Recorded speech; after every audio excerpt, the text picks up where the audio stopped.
Must be roll call. Film ini berlatar di kamp kerja paksa tawanan perang Jepang, di mana para narapidana sedang membangun kereta api Burma selama 3,5 tahun pada akhir Perang Dunia II. Sebelum lanjut ke alur ceritanya, silahkan pasang headsetmu, jauhi keramaian, siapkan cemilanmu, dan dengarkan baik-baik alur cerita film To End All Wars.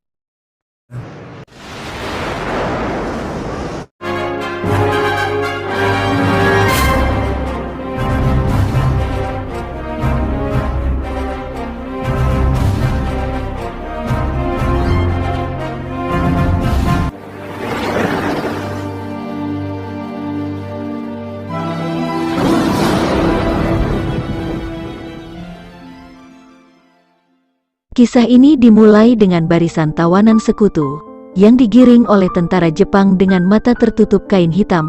Kejadian ini bertempat di Thailand, sejenak setelah takluknya Singapura pada tanggal 17 Februari tahun 1942.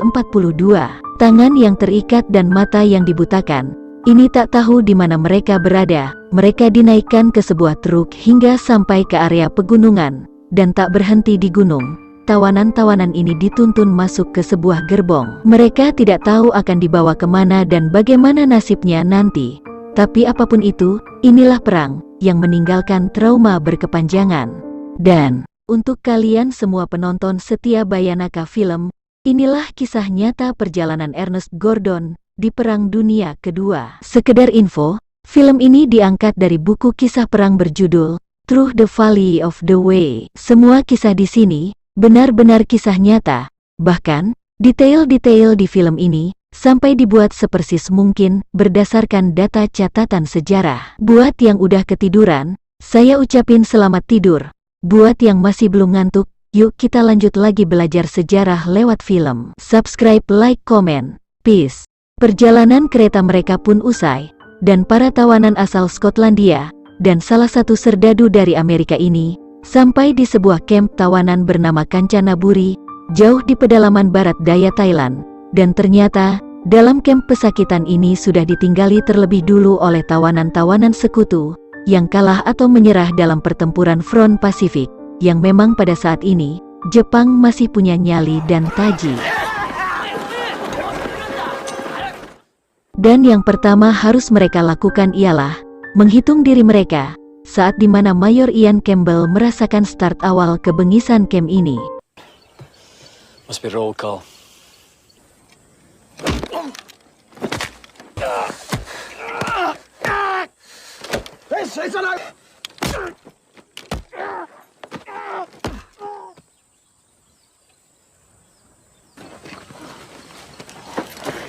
Selanjutnya muncul kepala camp ini, yaitu Kapten Noguchi. Ia berbicara kepada tawanan yang diartikan oleh sang translator bernama Takashi Nagase, bahwa pada detik ini para tawanan sekutu sudah menjadi subjek kekaisaran matahari terbit, dan siapapun yang berusaha melarikan diri akan segera menerima kematian. Lantas disebarkanlah sebuah surat pernyataan, yang menyatakan kesanggupan untuk tinggal di kamp, dan tidak sekali-sekali mencoba melarikan diri. Pernyataan yang harus ditandatangani ini menurut tawanan, jelas melanggar konvensi Jenewa, yang mengatur tentang tawanan perang. Salah satunya adalah hak-hak sebagai tawanan perang yang harus diperlakukan secara manusiawi. Dan dimulailah hari-hari penuh penyiksaan ini, dipimpin langsung oleh supervisi Letnan Ito, yang membuat Letnan Kolonel Stuart McNeill KO di hari pertamanya. Napi-napi senior pun lantas ikutan memperingatkan mereka, si anak baru ini, untuk tetap hidup dan menjaga kesehatan, dan menyebutkan jika kepemilikan alat komunikasi seperti apapun, akan membuat mereka terbunuh secara instan, atau perbuatan lancang, seperti yang dilakukan oleh Kapten Ernest Gordon yang akan mengunjungi Letkol Stuart.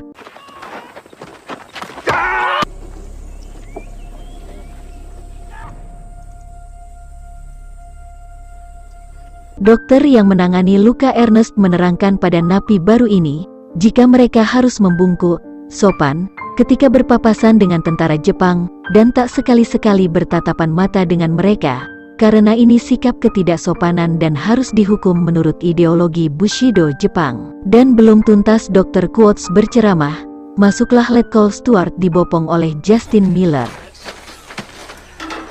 Namun meski berakhir terluka, Letkol Stuart ini memerintahkan Letnan Jim untuk menyiapkan rencana melarikan diri.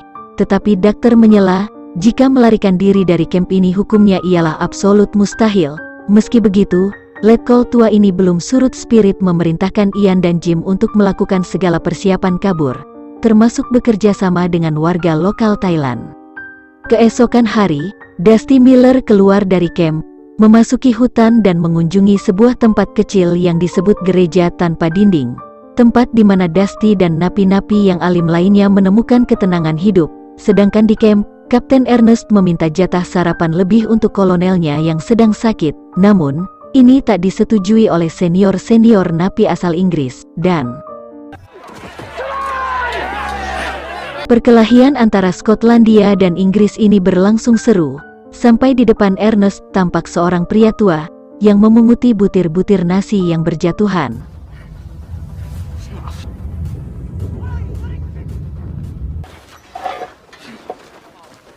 Pada malam harinya, napi-napi Scotland yang sekamar dengan Letnan Jim ini, menghabiskan waktunya berdiskusi mengenai rencana-rencana mereka setelah Perang Dunia usai. Letkol Stuart dengan singkat menjawab, jika dirinya akan mempersiapkan diri untuk berangkat ke perang berikutnya. Ernest ingin melanjutkan profesi awalnya sebagai guru sekolah, sedangkan Ian Campbell akan kembali ke rumah istrinya. Lalu Letnan Jim berniat membuka bisnis prostitusi di Amerika. Hari berganti esok hari, dan pagi ini dibuka dengan Sersan Ito dan Takashi yang memimpin seluruh napi menghormat simbolik pada matahari dan negara Jepang, dan menyebutkan prinsip-prinsip tentara Jepang dalam bahasa mereka. Sampai datanglah Letnan Kolonel Nagatomo, kepala administrasi tawanan perang di Thailand.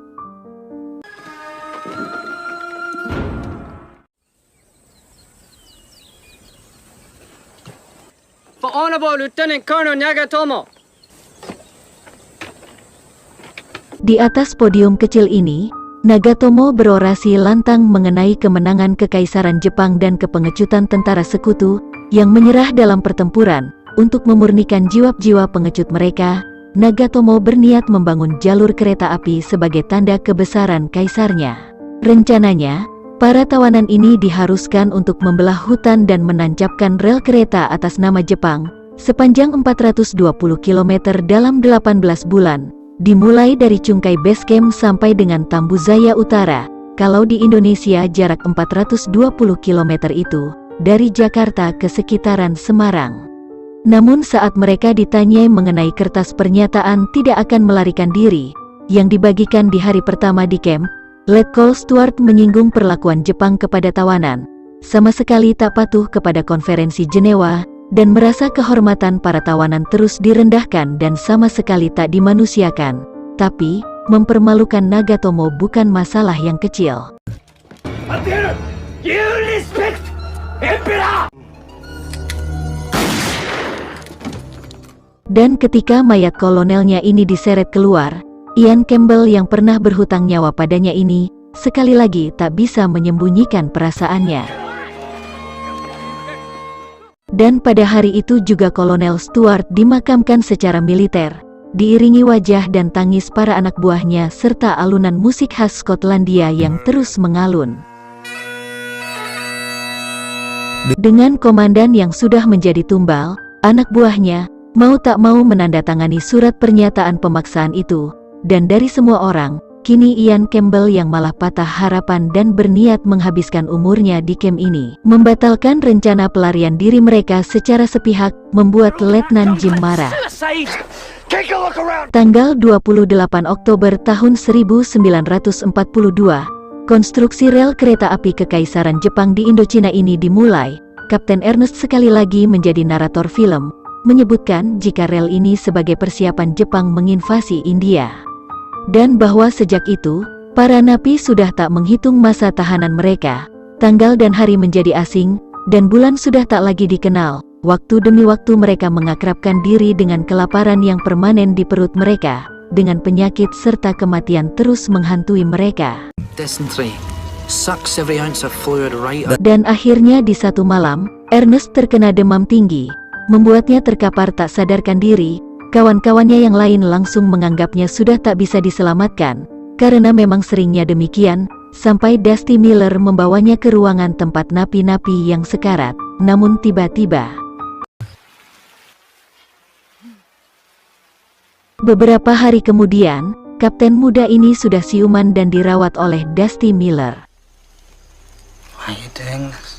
Dan sekali lagi film bertransisi jauh ke depan, ketika rel kereta api sudah mencapai 132 km di daerah Tarsung, di mana Letnan Jim Reardon bertemu dengan kontaknya seorang warga lokal Thailand. Rupanya, hingga saat ini Letnan Jim belum putus harapan untuk mengeksekusi rencana melarikan diri, tapi pada saat ini, Jim ingin sedikit berekreasi dengan membeli fermentasi beras, alias arak, dan meminumnya bersama Mayor Ian Campbell pada malam harinya. Dan Ernest pun sudah dikembalikan ke barak, namun giliran Dusty Miller yang lemah, karena sudah berhari-hari tidak makan apa-apa, karena seluruh jatah makannya selama ini, diberikannya semua kepada Kapten Ernest. Esok paginya, Ernest dan Jim menjenguk Dusty Miller dan menyuapinya makanan, sembari menerangkan jika nanti malam akan diadakan kelas, di mana Ernest menjadi gurunya. Dan malamnya, kelas ini diadakan di gubuk kematian tempat para sekarat bersemayam. Justice, I'd like to speak to you about Plato. Sementara di suatu malam saat rel kereta api sudah mencapai 148 km, di tempat yang dinamakan celah neraka, di malam buta ini para tawanan masih tampak terus bekerja, dengan supervisor teknik dari tentara Jepang mengamati mereka dari atas tebing. Satu hal positif di sini ialah, gosip bahwa Kapten Ernest sedang membuka kelas pendidikan di gubuk kematian menjadi santer. Beberapa napi lain menyatakan ketertarikannya untuk ikut dan mengajar bersama, adalah Roger Primrose yang mengajar seni, dan Letnan Foxworth yang dulunya dosen sastra di Cambridge. Not joking, sir. Maka kelas-kelas pendidikan ini menjadi semakin meriah, pagi dan malam membahas filsafatnya Plato, atau drama-drama Shakespeare, tapi rel masih terus harus diselesaikan, balok dan besi harus ditata agar kereta Jepang bisa melintas menembus hutan menuju India. Tapi di hari ini Dusty Miller, Ernest dan Letnan Jim, memergoki kawanan yang dipimpin oleh Mayor Ian Campbell, berencana untuk mengambil alih camp, dengan cara membunuh seluruh tentara Jepang yang berjaga. Ide ini ditolak mentah-mentah oleh Jim dan Dusty Miller. Ian pun marah dan membuka rahasia busuk Jim, yang selama ini melakukan barter dengan tentara Jepang. Tapi Kapten Ernest bersama-sama orang Skotlandia ini, tampaknya nggak bisa berbuat apa-apa terhadap rencana Ian Campbell, meski dirinya tahu resiko Jepang akan mengirim bala bantuan, jika rencana Ian Campbell ini berhasil. Dan karena Letnan Jim dianggap sebagai ancaman rencananya, maka di suatu malam ia melaporkan aktivitas ilegal Jim dengan warga lokal.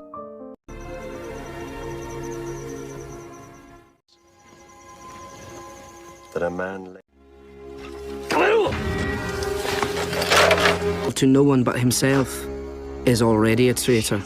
Malam itu juga, Jepang melakukan inspeksi, membubarkan sekolah Ernest dan membawa Dusty Miller, tentara alim yang baik hati. Please.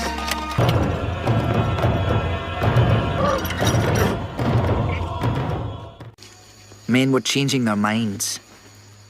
Suatu malam, Foxworth dan Ernest menghadap ke Kapten Noguchi yang mengatakan, jika progres pengerjaan rel kereta dianggap terlalu lambat, dan jadwal terbaru harus segera diterapkan, yaitu penyelesaian 6 bulan lebih cepat dari yang semestinya, kabar yang sangat mengejutkan. Sedangkan di luar, kondisi Letnan Jim semakin mengerikan.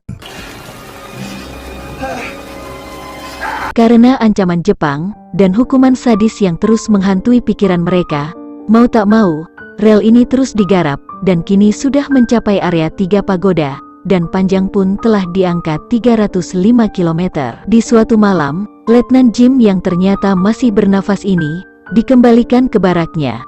Sementara di luar, Tahashi mengembalikan semua buku yang dirampas, dan mengatakan bahwa Kapten Noguchi memperbolehkan kelas diadakan kembali, setelah mengetahui jika dengan belajar, serdadu-serdadu sekutu ini bisa semakin giat bekerja menyelesaikan rel kereta dan menyerahkan parsel-parsel dari Palang Merah Internasional yang sudah disembunyikan selama 3 tahun ini. Di lain pihak, ini membuat hati Ian Campbell semakin pahit, dan sekarang kelas demi kelas diadakan tanpa harus bersembunyi, dan murid yang bergabung pun semakin banyak. Singkatnya, hari demi hari mood dan moral para napi semakin positif.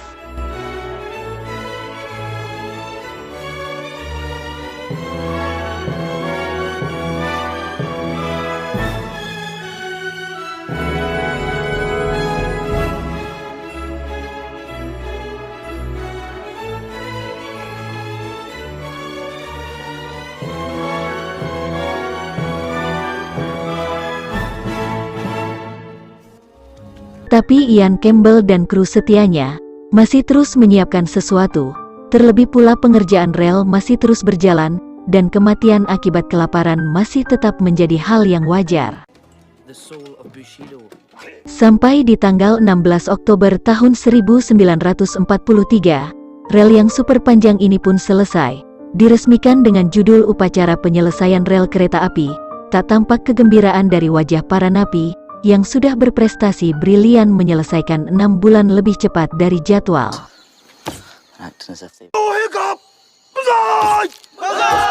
Balik ke camp, dengan selesainya rel ini, Jepang memutuskan untuk memindahkan separuh jumlah napi ke camp tawanan lainnya, dan menurut Kapten Ernest, mereka yang dipindah tak pernah tampak lagi setelah perang.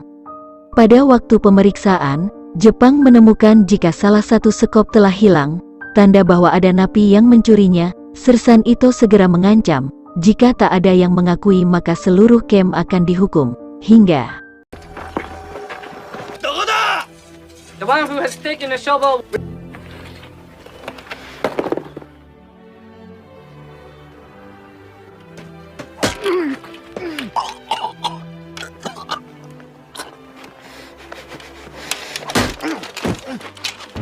hampir mati Letnan Jim menjadi bulan-bulanan sekop besi ini, sampai salah satu serdadu Jepang berlari keluar, dan mengungkapkan jika sekop yang hilang sudah ditemukan, dan yang sebenarnya bersalah ialah petugas penghitungnya.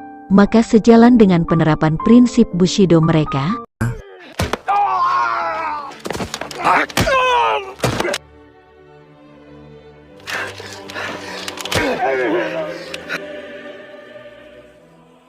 pagi harinya, Mayor Ian Campbell melakukan pertemuan yang kini grup kudetanya hanya tinggal 5 orang, setelah sebagian besar dipindah ke camp lain. Sedangkan pada malam harinya, diadakan pesta kelulusan sekolah Kapten Ernest. Semua napi bergembira, khususnya para siswa yang dinyatakan lulus malam itu, dan sebagai acara resmi camp tawanan, gelaran ini turut menghadirkan Tahashi dan Kapten Noguchi. Bahkan Jim, letnan yang masih lumpuh akibat sekop ini juga turut bahagia. Tapi tidak bagi Ian Campbell, dia beserta krunya mengeksekusi dan menyabotase malam ini juga, dengan 5 orang bereaksi bagaikan ninja. Tapi belum tuntas aksi mereka, semuanya tiba-tiba terdiam.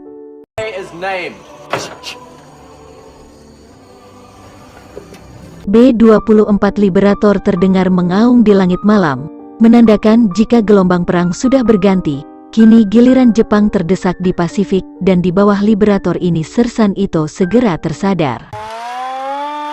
Hukuman mati di bawah terik matahari ini pun segera dilaksanakan. These men are guilty of murdering.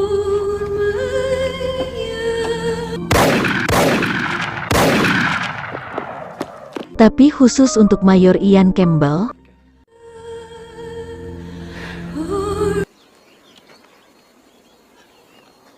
sampai tiba-tiba Dusty Miller maju dan berbisik pada Ito. Rupanya Dusty ingin menggantikan Ian Campbell dan membiarkan dirinya dihukum, dan bentuk hukuman yang pantas bagi Dusty menurut serdadu Jepang ialah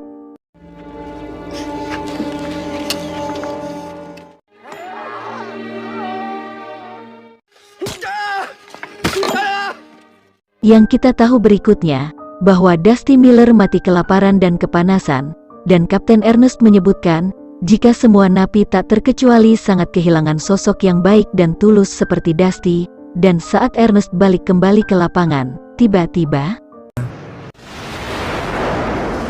Bom-bom ini jatuh dari langit tak memandang bulu.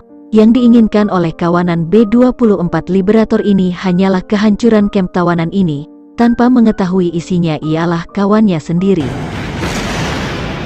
Tak berapa lama setelah pemboman ini selesai, terlihat sebuah truk Jepang datang ke kamp, dipenuhi dengan tentara yang terluka. Sersan itu segera maju dan memarahi, menyuruh mereka sebaiknya balik dan mati di medan perang.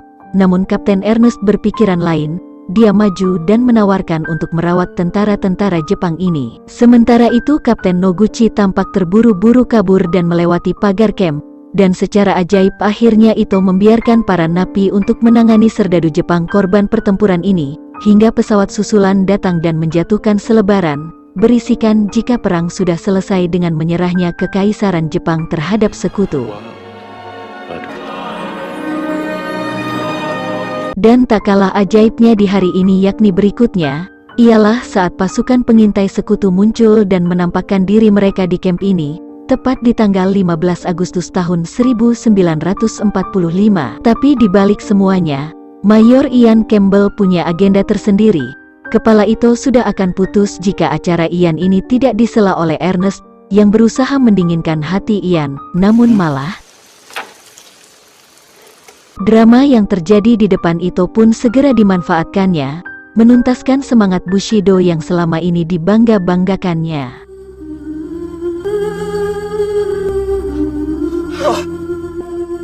Sesudah itu, terlihat tawanan-tawanan ini menaiki sebuah truk menuju ke kebebasan mereka. Setelah usainya Perang Dunia Kedua, sementara tentara Jepang terlihat layu dan lusuh berjalan berbaris dengan tangan terangkat. Dan film pun berakhir.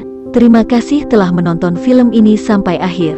Jangan lupa subscribe, like, komentarnya dan share jika kalian menyukai alur cerita ini. Sampai jumpa di tips trik dan alur film serta full movie dari channel Bayanaka Film berikutnya.